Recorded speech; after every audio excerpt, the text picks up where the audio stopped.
From the massive studios in Raleigh, North Carolina, this is the Cloudcast with Aaron Delp and Brian Gracely, presented by A Cloud Guru, bringing you the best of cloud computing from around the world.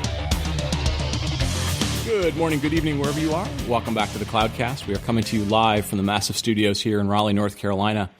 You know, one of the most common questions that we get from listeners and from people that we talk to when we're out at events and stuff is, why don't you guys talk about databases more? You know, databases are sort of part of everybody's applications. People are trying to figure out how do databases work in the cloud? How do we get data into the cloud? Do these cloud databases, are they for legacy applications? Are they only for new applications? You know, just basically, can you guys spend some more time on that? So we're trying to listen to you guys. We're trying to take that feedback to heart. And so today, very, very excited to have with us today Steve Abram, who is Principal Solutions Architect from Amazon Web Services and really a specialist in Amazon's database space. So Steve, welcome to the show. Glad to have you on. Hey, Brian. Thanks for having me on today. Yeah. So before we jump into AWS's databases and the things people are doing with them, why don't you give us some of your background, before AWS and then the things you're working on at AWS? Sure. Yeah, I started off as a software engineer in the mid to late 90s and moved from there into being the lead SQL Server DBA for T-Mobile for a number of years. I left that and went into independent consulting and created a small software development company out of Tampa, Florida, and then moved from there actually almost 4 years ago now to AWS. Spent some time out in Seattle, and then in 2016 moved out to Atlanta. So I'm currently based in Atlanta, Georgia. Okay, cool. And your focus is very much around the database platforms, and I think specifically around Aurora, correct? Yes, that's correct. I started out at AWS as what we call a generalist solutions architect, where I covered the entire platform, and last year decided to really dive deep into the database technologies. And yeah, I work very closely with the Aurora team. Excellent. Well, look, let's start by sort of talking, given your background, having, worked on SQL databases, not in the cloud, and, and then obviously, with cloud databases, let's talk let's start from the beginning.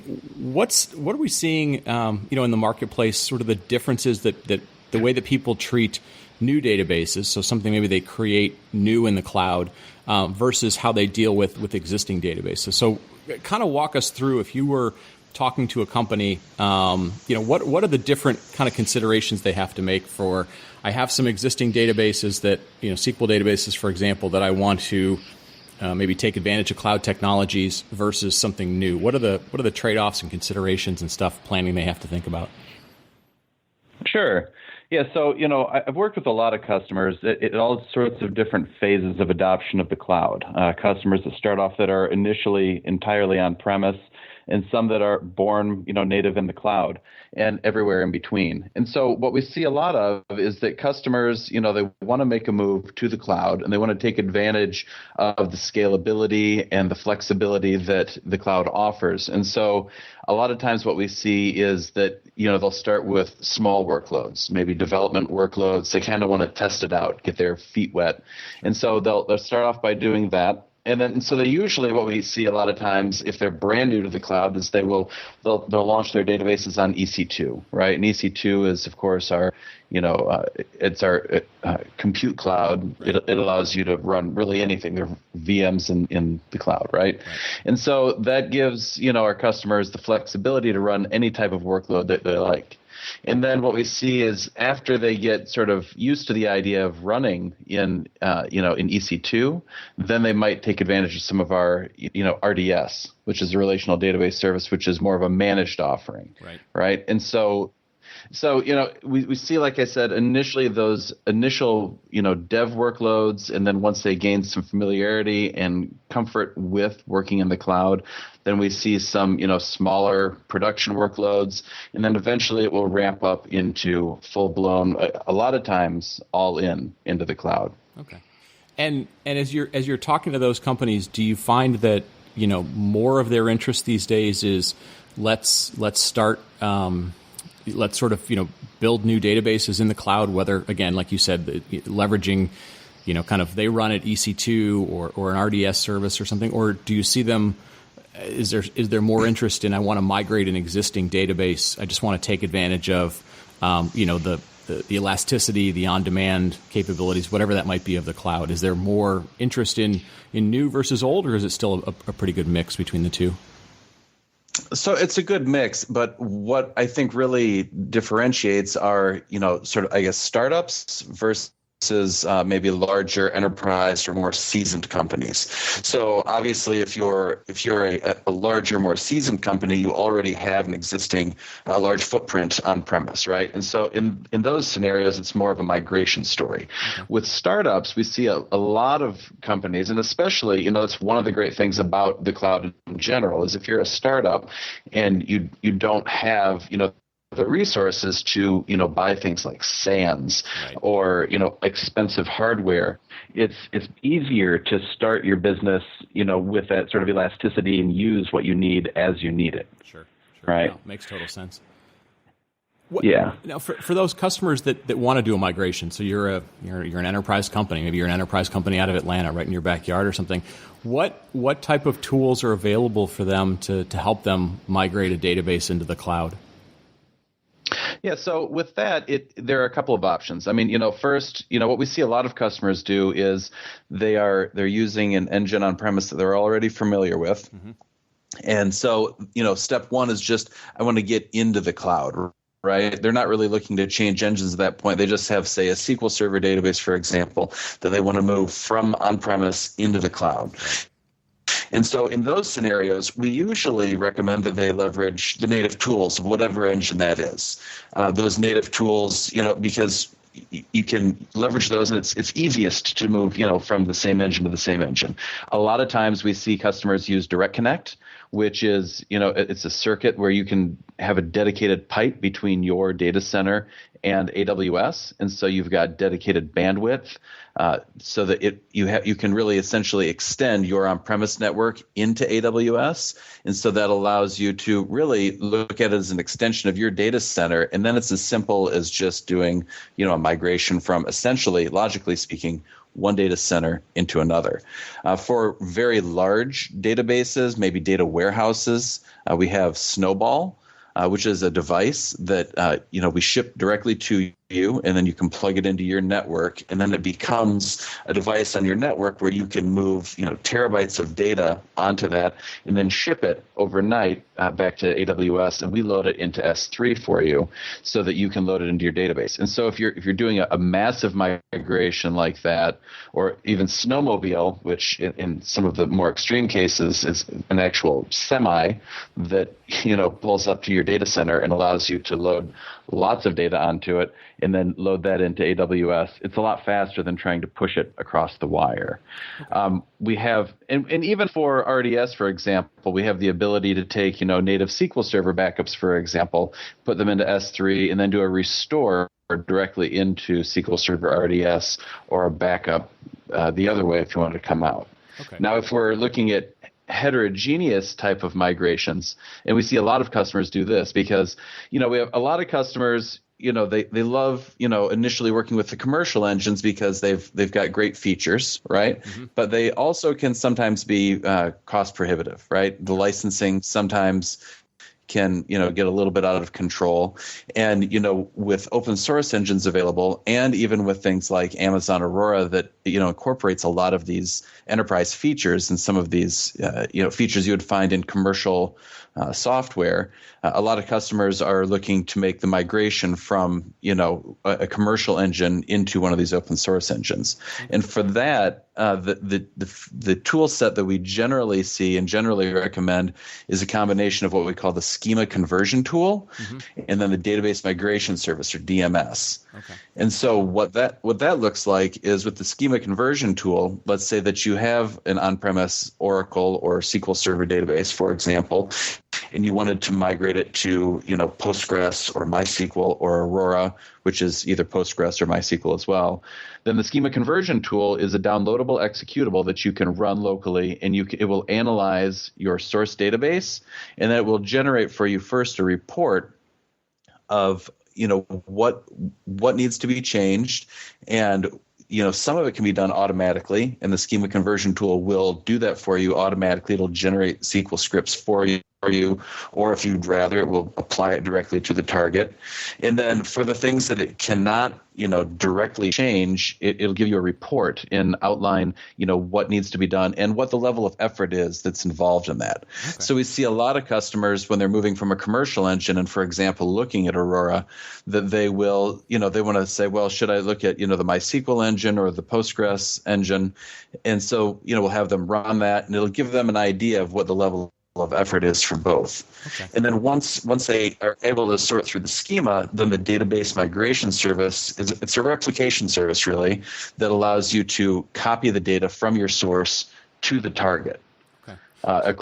Across engines. Yeah. Okay. So if I'm sort of reading this back, it's today if you're comfortable with the databases you have, there's a couple of ways to basically say, how do I move the data? And that could be as simple as, having, so using the native tools from, say, Microsoft SQL, Oracle, Oracle databases, whatever.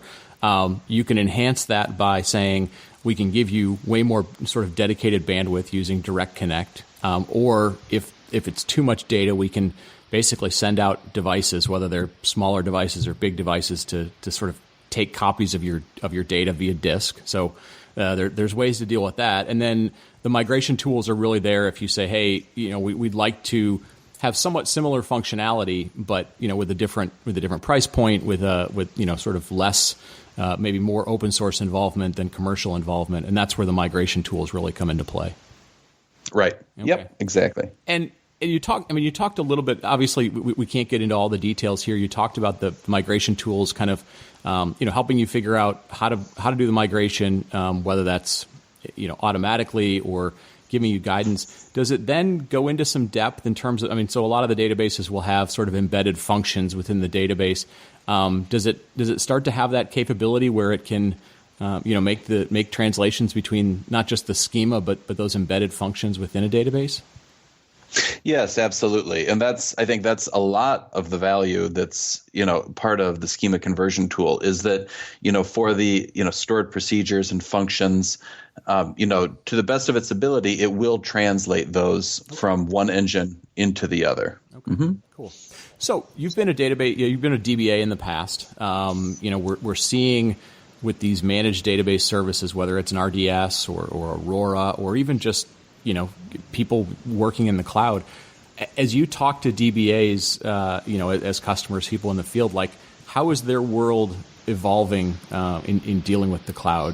Whether it's good or them feeling like, wait, maybe I'm not doing as much as I used to. Like, what's the sense from DBAs of what their role now looks like dealing with cloud databases? Sure. Yeah. So, back when I was a DBA, many years ago, everything was very manual. Mm-hmm. Everything from provisioning servers to managing backups to analyzing error logs, things like that. And so it required a lot of what we, frequently call undifferentiated heavy lifting, mm-hmm. right? And so, moving to the cloud, will eliminate a lot of that type of work. But the type of work that still remains, and what I would argue even more critical to the business, is things like performance tuning around queries, for example, working with application teams and being able to, improve performance at the application level, and being able to really focus on driving value for the business in creating, new features and new, other things that, add to the business value. The other stuff is still important. For example, backups obviously are critical, but that's something that it's more of a, business continuity issue, right? You need to have that, to make sure that your business stays in business, but it doesn't add additional value. And so the role, I think, of the DBA as it shifts is to, be able to, not have to do all of the undifferentiated heavy lifting, be able to add more to, the value proposition and the growth, right, of the business. Okay, no, it makes sense. I've been watching the keynotes from reInvent the last couple of years. I think it was a couple of years ago that Aurora got announced, and the way I was sort of logically following it was kind of the way that you explained it, right? I could start off with running a database basically myself on EC2. Maybe it's a SQL database, whatever it might be. At some point, maybe I say that seems like a lot of work. I can use one of the native RDS SQL services, and then Aurora came along, and Aurora, to me, it jumped out and it sort of said like, we will help you. We'll make it much simpler for you to manage things like I/O to storage. You don't have to really think about that too much. We'll sort of manage, kind of the expansion of how much space you need or that, and then it sort of evolved to we will do those like. We'll replicate the database across multiple regions, so you don't have to really understand, how to do, multi-site stuff. And then this last year, Andy Jassy was sort of talking about Aurora in the context of like serverless databases. Can you give us a sense, just kind of like how has Aurora, which is really the flagship, database now for SQL, like how's that evolved and what are the ways you're trying to make that simpler, I guess, if I'm understanding it correctly? Yeah, no, I think you're right on. Like you said, EC2, it gives you, sort of the baseline to start. RDS, we take a lot of that heavy lifting. And Aurora is actually, technically part of RDS, and right. So you get all the value of RDS plus these additional features. And I think that, the most critical piece of Aurora that maybe is not fully understood, by a lot of customers is how the storage engine works. And the storage engine itself is what allows us to create so many of these additional features. Just in a real high level, you said, we replicate the data across these 6 different storage nodes. Across what's important is what that essentially gives us is it gives us, logically speaking, what looks like a regional SAN, right? And so that allows us to do things like, for example, last year for example, when you launch an Aurora reader, normally if you were to use MySQL and you wanted to create a reader, you would need to, dump the data, copy it over, load the data, and then catch up using bin log replication.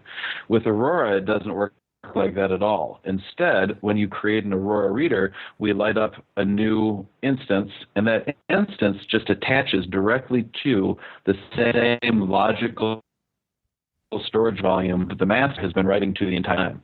That means that we don't have to do that dump, copy, load, and then catch up with bin log. Instead, we can bring a reader on in a matter of just a couple of minutes.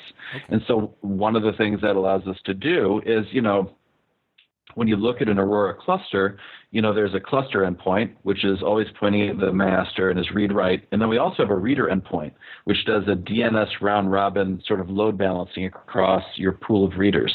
And so what we added late last year was the ability to auto-scale those. And so that's not really feasible or practical in a traditional MySQL type of an environment because it takes so long to bring up those readers. But with Aurora, you can spin them up and spin them down pretty rapidly. And then in addition to that, we're also able to deliver, on a very, regular basis, 10 to 20 millisecond latency between that master and the reader. Okay. Right? Yep. And so because we're reading off of the same storage volume. But back to, I think your original question, you were talking a little bit about serverless. And, serverless, I think, is a very exciting technology. That, it allows customers to, let's say that you have a development team, and that development team is, working on developing an application. And so if you have an Aurora instance, or really any database instance for that matter, and it has your data and you're working on it, and then your developers go home at the end of the day, and nobody's accessing it.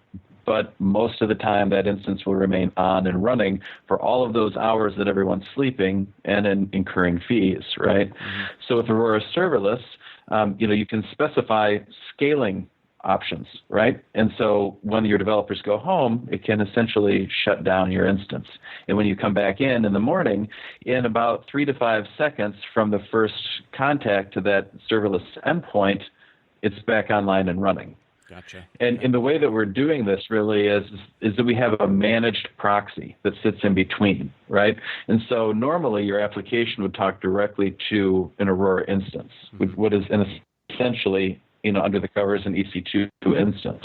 And so if you needed to scale an Aurora cluster, it would require, resizing that instance and breaking the TCP connection from your application to that Aurora instance while that resize is happening, or maybe you would fail over if you're in a multi-AZ configuration.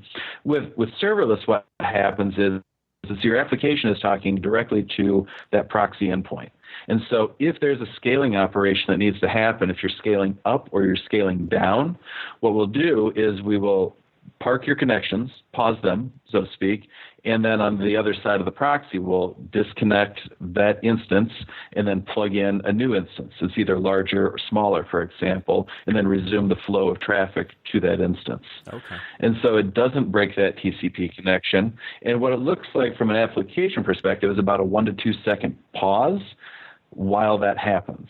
Gotcha. And so I think that gives you, it gives you the ability to scale, vertically very easily with Aurora Serverless. And the other thing, too, is that in the event of a node failure, let's say, for example, something happens to that instance, we can swap that out on the back end, too, and you don't need to think about changing DNS endpoints or anything else like that. It just automatically recovers. Gotcha. Okay, that makes a lot of sense. So obviously, it sounds like the storage engine, the proxy capabilities are incredibly crucial to kind of what goes on with Aurora. I mean, is the technology such that it's specifically around Aurora, or is that something maybe in the future that you guys could see adapting to working with some of the other SQL engines, because maybe customer demand, just to stay with the engine they're used to? So the storage engine itself, I mean, as you know, we launched with the MySQL compatible edition a few years ago, and then late last year, we launched with the Postgres compatible. Okay. And, we see a lot of customers moving toward more of that open source, sort of direction. Okay. So, I think that the focus is primarily on, moving, open source, but, as far as additional engines, I mean, what I'll say about our roadmap, last year we had, I think it was like 1,430 new features or services launched across AWS in general, and 90 to 95% of that roadmap is directly driven from, what we call PFRs, or product feature requests from our customers. Okay. So I routinely, when I'm talking with customers, they will say, we really like this service. We like Aurora, for example, but we would like it to be able to do this, gotcha. Right? Or maybe, we like it in the MySQL edition, but we'd really love it in a Postgres compatible edition. And so we take that back, and that's what drives that roadmap and those 1,430, features or services that, we released last year. Okay. Well, very cool. So, well, listen, I want to ask one more question, and this is obviously one that, could go on for a long time, but I kind of want to hit on some highlights of it. Obviously the concept of microservices gets talked about by a lot of different people. And sometimes it's in the same vein of databases, right? You're going to have companies, maybe startups, that are saying, we're going to build our applications from scratch. We're going to start with sort of a microservice approach. And you've got other companies who have existing applications that they try and break up from a monolith into microservices. And a lot of times I'll hear people say, well, breaking up the application is sometimes the easier part, relatively easier. And then they go, trying to break up a monolithic database, an existing database, to be more kind of microservices friendly, if you will, is more difficult. Have you, in talking to people or in looking at the technologies that you offer, have you found, some practical guidance in terms of how do you kind of match a database being maybe broken up to be more microservices friendly, or is it still just, you need SQL databases the way they are, or whatever's out there? Yeah, we see this all the time. And what it commonly looks like, coming in is it may not be, obviously a microservices discussion up front, but what it looks like is, the relational database in general has become something of a Swiss Army knife in the technology world, right? And so what we see is that we see the relational database used for OLTP workloads. We see it used for data warehousing workloads. We see it used for what are essentially key value lookups, or something that would fit more into a NoSQL workload. Really, any type of workload, and we see we'll see one large monolithic database with all of these different types of workloads packed into that. Okay. And so what we do is with one of the great things about the cloud is that you can provision and create very quickly, new databases of varying sizes. I mean, we're looking, if you're looking at, anything from if it's something that's a managed service like DynamoDB, for example, obviously a great, solution for NoSQL, where you can simply provision read and write capacity units and scale that as you need it. Or if you're looking at something that's more like RDS or EC2, I mean, you can go as small as a T2 micro, as high as the X1s, for example. And so when we look at that giant monolithic database, we start, to ask the questions about, what are the segments of this database? And inevitably, customers will say, well, this handful of tables, they're really just key value lookups. And so then we can kind of carve that off and move that into, say, a DynamoDB, for example. And then, we can also carve off, the reporting functionality out into perhaps a Redshift, and so the first step is to get those separated out into the right database platforms themselves. And then the microservices too, they a lot of times will revolve around that. You'll find out that those NoSQL tables are really, tied to a specific business function, right? They really are, related to each other, and they're not necessarily related to, directly the other things in the database. That's why there aren't foreign keys to them, perhaps. They are something that can be carved off and set off into what can eventually become its own microservice. And so in order to enable our customers to do all of that migration and movement and things like that, one of the key tools that we leverage there, of course, is the database migration service. And, we've talked about that earlier in this conversation about how we can use that to migrate, but we also see that used very frequently to do data replication in general. So, you can replicate, say from if you have an OLTP database, right, and you have data coming in, you can have DMS running constantly and replicating that data out of there into, we'll say, S3 as part of your data lake, or maybe you want to replicate it into, Redshift or some other data store for reporting purposes, or even, just a subset of those tables into a different, dedicated reporting database is a very common example. Okay, so you're seeing people that sort of take the approach. I mean, the thing with monoliths when you're breaking them up is you're not just saying, well, let me just chunk this up into code. You're kind of saying, where is a business function within there? How do I separate that, because maybe I want to be able to make changes to it more frequently. You're seeing a similar type of thing happen in the database, where out of what might be a large database, monolithic database, you can look at certain areas of it and say, this is really associated with the tasks that go with, say, like billing. This might go with reporting. This might go with something else. And you're seeing companies who are beginning to say, let me break that off into maybe more specific types of databases or services that might be more useful or allow more flexibility to make changes as needed. Absolutely. Because, I mean, when you look back, if you look back 10, 15, 20 years ago, when a lot of these systems, especially in the larger enterprise companies, were built, if you want a database, you have to first order that hardware, and then you have to buy a license or licenses for some software, database engine software, and install it. That takes a lot of time, a lot of cost, a lot of effort. And so that's how everything ended up getting sort of, compiled into that one large monolithic database. Gotcha. But with the ability now to just so quickly spin up these new resources in a matter of minutes, it empowers, customers to break up that monolith and to use, the right tools and the right size and, be able to, break up that monolith. Yeah, interesting. Very, very interesting. Well, listen, Steve, I'm going to wrap it up with that.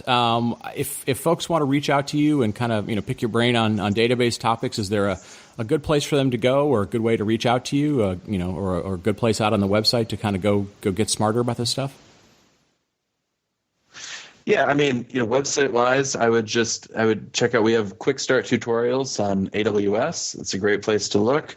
If you want to reach me specifically, I mean, my email address is abrsteve@amazon.com, and I'd be happy to answer any questions anybody has. Okay, very cool. Well, listen, folks, on behalf of Steve and Aaron, thank you so much for the conversation today. And folks, the other thing is, the good folks at Cloud Guru do a ton of training around AWS services, database services being some of those. So if you want to take advantage of the things they're doing, we always offer discounts out in the show notes that you'll see for the Cloud Guru services as well. So take advantage of those.